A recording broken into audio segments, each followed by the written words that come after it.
Hello बच्चों, let's read this question. The question says renin acts on milk protein and changes. अब यहाँ पे क्या कर रहे हैं, रेनिन की बात हो रही है. रेनिन मिल्क प्रोटीन पे एक्ट करता है, acts on milk protein and ये चेंज कर देता है कैसिनोजन. ये आपका क्या आ जाएगा, caseinogen into casein, casein into paracasein, caseinogen into paracasein and paracasein into caseinogen. तो यहाँ पे ये रेनिन किस पे एक्ट करती है, कौन से मिल्क प्रोटीन पे एक्ट करती है और किस में चेंज करती है, ये हमें देखना है. तो यहाँ पे सबसे पहले हम बात करेंगे की कॉन्सेप्ट की. तो की कॉन्सेप्ट में हम यहाँ पे क्या कर रहे हैं, रेनिन की बात कर रहे हैं. तो रेनिन आपकी क्या है, अगर रेनिन देखते हैं तो रेनिन क्या है, इज अ प्रोटोलिटिक एंजाइम है, इज अ प्रोटोलिटिक एंजाइम्स है, प्रोटियोलिटिक एंजाइम है ये. अब प्रोटियोलिटिक मतलब जो प्रोटियो मतलब प्रोटीन, लिटिक मतलब ब्रेक डाउन करना, तो ये किसको करती है, प्रोटीन की ब्रेक डाउन को करती है. प्रोटियो मतलब प्रोटीन और लाइटिक मतलब ब्रेक डाउन, तो ये क्या करती है, प्रोटीन को ब्रेक डाउन करती है. अब कौन सी प्रोटीन को ब्रेक डाउन करती है, तो प्रोटियोलिटिक एंजाइम्स है. और कहाँ प्रेजेंट होती है, फाउंड इन गैस्ट्रिक जूसेस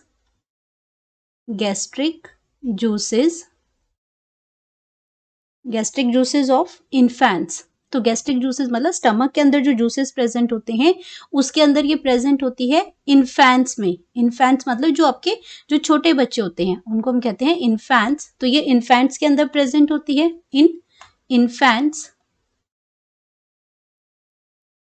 अब यहाँ पे एक बात करते हैं आपका कि एंजाइम से क्या करती है, इन्फेंट्स के अंदर ये एंजाइम क्या करती है, दिस एंजाइम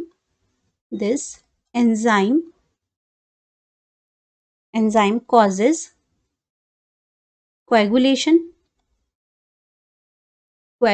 करती है ये मिल्क की, coagulation of milk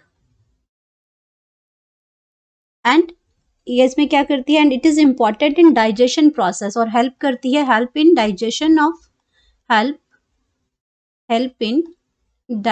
of milk in infants. Digestion process important है ये आपकी, क्या करती है, उसमें हेल्प करती है ये, इसमें digestive process of infants, help in digestion in case of infants में ये हेल्प करती है. और ये इसमें चेंज क्या करती है, ये आपका इसके in the presence of calcium,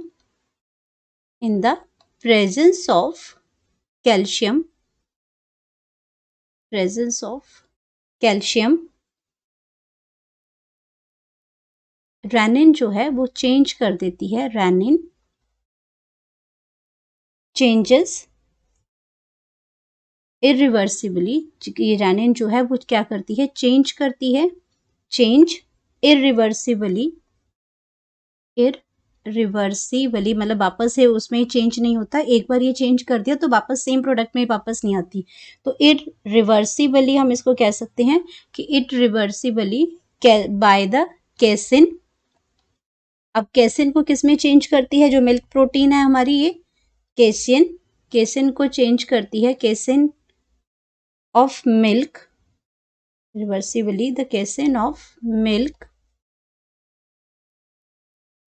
to a paracasein. अब ये कैसिन को किस में चेंज करती है, पैराकैसिन में ये चेंज कर देती है. और ये हमें हमारा करेक्ट ऑप्शन मिल गया यहाँ पे कि ये क्या करती है, कैसिन को पैराकैसिन के अंदर चेंज कर देती है, which is then acted upon by pepsin. और वो क्या करती है ये, which is acted upon by pepsin. अब उसके ऊपर क्या वर्क होता है, acted upon by pepsin work करती है, अपॉन बाय पेप्सिन.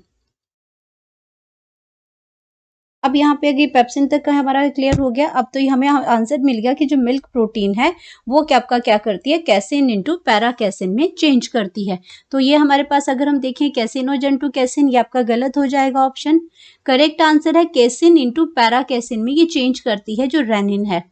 और कैसिनोजन टू पैराकैसिन ये गलत हो जाएगा, पैराकैसिन टू कैसिनोजन ये भी गलत हो जाएगा. तो करेक्ट ऑप्शन है हमारे पास कि ये कैसिन टू पैराकैसिन चेंज करती है इन द प्रेजेंस ऑफ कैल्शियम। तो करेक्ट आंसर अगर मैं बात करती हूँ यहाँ पे, तो करेक्ट ऑप्शन आ जाएगा, correct option that is B. Hope you understood it well. Best of luck.